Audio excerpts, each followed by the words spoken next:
Welcome to my channel consultant knowledge for everyone. मेरी तरफ से मेरे तमाम व्यूअर्स को अस्सलाम वालेकुम। बिला वजह डांटना। बिला वजह डांटना इंसान की शख्सियत पे कैसा असर मुरतब करता है?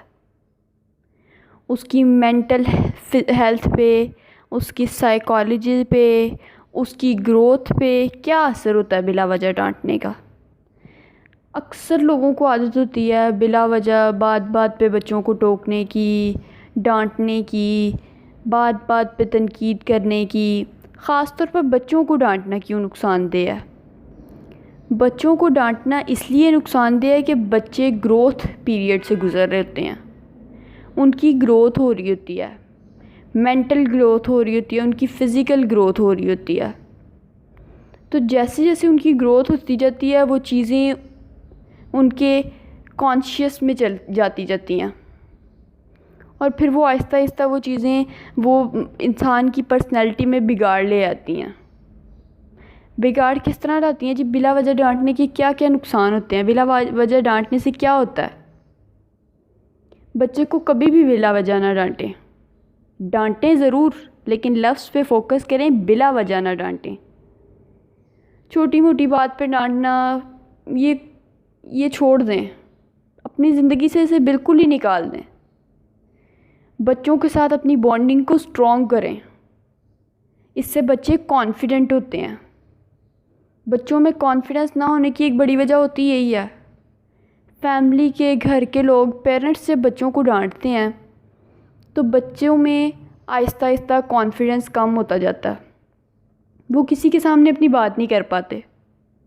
उन्हें पता होता है भाई जब हमारे घर में ही हमारी वर्थ नहीं है, हमारे घर में ही हमारी कोई नहीं सुनता, हमारे पेरेंट्स ही हमारी नहीं सुनते, तो वो बाहर किसी को क्या कहेंगे? वो बाहर किसी से कैसे बात कर सकेंगे? आहिस्ता आहिस्ता वो बिल्कुल ही कट ऑफ हो जाएंगे, उनमें कॉन्फिडेंस बिल्कुल ही ख़त्म हो जाएगा। बच्चे से जब कोई गलत काम हो जाए तो ज़रूरी है कि इसके सामने वो काम ठीक तरीके से करके दिखाया जाए, बजाय इसके कि आप टोकें कि बेटा आपने झूठ क्यों बोला है, आपने किसी बड़े से बदतमीज़ी क्यों की है, आपने किसी बड़े से ऊंची आवाज़ में बात क्यों की है, तल्ख़ कलामी क्यों की है, बैड वर्ड्स क्यों यूज़ किए हैं। बच्चे क्यों करेंगे ये चीज़ें जब उन्होंने देखी नहीं होंगी? अगर उनके घर में ये चीज़ होगी नहीं, सोसाइटी का भी असर होता है शख्सियत पर, लेकिन सबसे पहला असर होता है घर का, घर के माहौल का। जब बच्चों ने घर में देखा ही नहीं होगा कि भाई हमारी मामा ने कभी किसी से तल्ख़ लहजे में बात की है, कभी किसी से ऊंची आवाज़ में बात की है, हमारे पापा ने कभी किसी से ऐसे ऊंची आवाज़ में बात की है, किसी से रूड बिहेवियर से बात की है, तो बच्चे क्यों करेंगे? कभी भी नहीं करेंगे। उन्हें पता होगा कि भाई हमारे घर में ये चीज़ नहीं है तो हम नहीं करेंगे।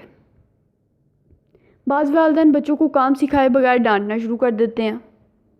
बच्चे के सामने आप काम करके दिखा दें, बच्चा गलत कर रहा है, बजाय इसके कि आप उसे डांटें, आप उसके सामने करके दिखाएं। प्रैक्टिकल चीज़ों से बच्चे ज़्यादा सीखते हैं। उनके सामने जो हो रहा होता है वो उससे सीखते हैं, वो उससे नहीं सीखते जो उन्हें सिखाया जा रहा होता है या पढ़ाया जा रहा होता है सिर्फ कि बेटा झूठ नहीं बोलना, गाली नहीं देनी, चोरी नहीं करनी, बड़ों से बदतमीज़ी नहीं करनी। इस सिखाने से ज़्यादा, कह कर बोल कर सिखाने से ज़्यादा उनकी शख्सियत पर प्रैक्टिकल चीज़ें इम्प्लीमेंट करती हैं। जो प्रैक्टिकली होते देखते हैं वो चीज़ें ज़्यादा उनके माइंड में जाती हैं और वो परमानेंटली उनके माइंड में स्टक हो जाती हैं at the edge of time. Time के साथ साथ, एज के साथ साथ वो चीज़ें आपके कॉन्शियस में जाती वो आपकी हैबिट्स बन जाती हैं। बिला वजह डांटने के नुकसान क्या होते हैं? बच्चा निदामत के बोझ तले दब जाता है। उसे लगता है जी मुझे पेरेंट्स डांट रहे हैं, बहन भाई डांट रहे हैं, घर के और अफराद डांट रहे हैं, तो पता नहीं मुझसे ऐसी कौन सी गलती हुई है या ऐसी क्या गलत किया मैंने कि भाई मैं जो भी बोलता हूँ मुझे डांट पड़ जाती है। तो बच्चा एहसास निदामत का शिकार हो जाता है। दूसरा क्या हो जाता है कि इसकी दिल आज़ारी हो जाती है। जब इसकी दिल आज़ारी होती है तो वो आहिस्ता आहिस्ता आहिस्ता आहिस्ता, अक्सर जो लोग बहुत ज़्यादा खामोश हो जाते हैं उनकी पीछे वजह यही होती है, उनकी कहीं ना कहीं दिल आज़ारी हुई होती है। जब वो बोलते हैं और उनकी सुनी नहीं जाती, फिर वो आहिस्ता आहिस्ता चुप रहना शुरू कर देते हैं। बच्चों की पेरेंट्स के साथ बहुत स्ट्रॉन्ग बॉन्डिंग होनी चाहिए, क्योंकि सबसे ज़्यादा ज़िंदगी का अहम हिस्सा होते हैं वालिदैन। जब आप अपनी वालिदैन से ही अपने दिल की बात नहीं कह पाते तो बाहर किसी से भी नहीं कर पाते। वो ऑटोमेटिकली आपके अंदर वो कमियां आने लग जाती हैं, वो कमज़ोरियां आने लग जाती हैं। इससे बच्चों में एहसास फ़ैसला भी कम हो जाता है, उनमें फ़ैसले की सलाहियत नहीं रहती बच्चों में।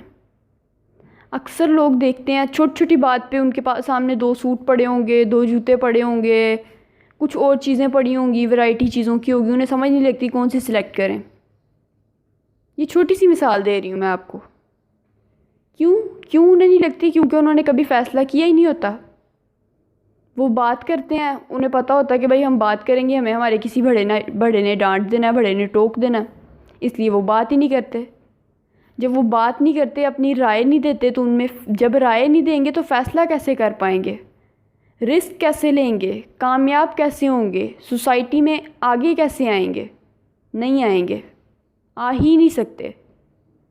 क्योंकि उनकी माइंड मेकिंग इस तरह की हुई होती है। आप अगर बच्चा छोटा है, ये नहीं मैं कह रही कि आप उसकी राय को मान लें एज़ इट इज़ जैसे वो कह रहा है।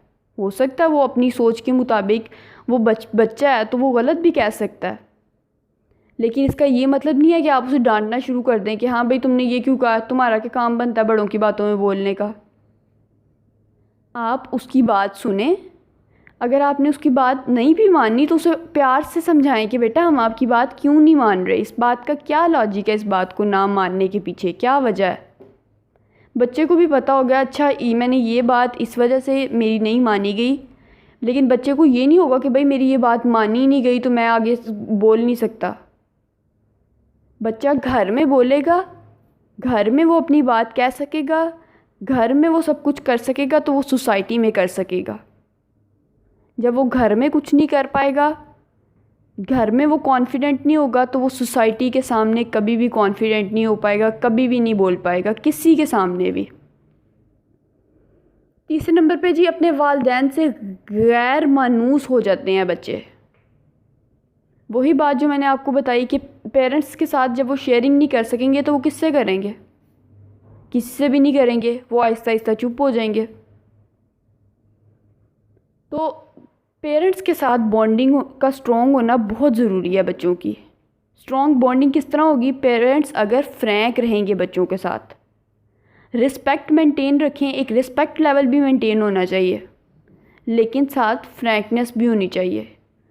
इतनी फ्रैंकनेस ज़रूर होनी चाहिए कि बच्चे आपके साथ बात कर सकें, खुल के अपने दिल की बात आपसे शेयर कर सकें। अगर उन्हें बाहर से किसी ने कुछ कहा है तो उनका घर उनका इतना स्ट्रॉन्ग होना चाहिए कि वो घर आके उस बात को कह सकें, किसी से शेयर कर सकें। उम्मीद करती हूँ आपको मेरी वीडियो पसंद आई होगी। मेरी वीडियो को लाइक करें, चैनल को सब्सक्राइब करें, कमेंट सेक्शन में अपनी राय का इजहार ज़रूर करें। अपना ख़याल रखिएगा। फ़ी ईमानिल्लाह।